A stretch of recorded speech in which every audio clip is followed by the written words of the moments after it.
mean, what would you define as a church then? Yeah, there's you can get into so many. Like what stops me, for example, from saying this is our church? Us three talking about Jesus. No, is our church. where two or more are gathered, there I am with them. That's a verse straight from the Bible. However, there's a big difference, obviously, between us three and a whole gathering with worship music and a pastor. You know, I mean, that's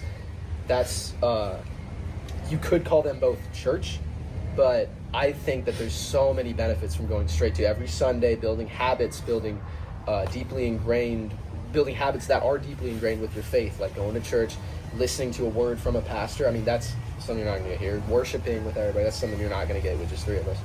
We could do that, but that's kind of reserved for church. I mean, you can go, it's not reserved, but that's at church. That's easier to do at church. So I think there's so many pros to that. Like, well, that it's just, like where fellowship. Where you're saying it's just like a designated place. I would define church as a designated place. Because this isn't, because I guess you could say this technically wouldn't, I mean, we could, but it's not technically, this isn't like a designated place for church. See, my dog like comes and pees and poops here. It's not like, well, that doesn't matter. They have church in the middle of the street in India. Yeah, true. And it's still church. Yeah. But I'm just saying, like, we don't have worship music. We don't have a pastor giving out a sermon. We don't have tons of people doing. We don't have a prayer team. We don't have people going out of their way to do fellowship and discipleship. And I mean that all those stuff work together to make a church.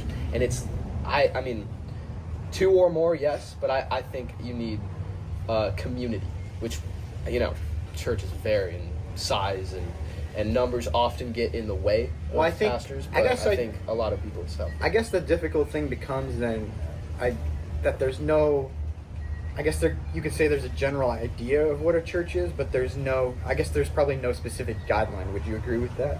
Or like, I mean, in some ways yes, but in some ways no. Like they're not all going to have the exact same things, I guess.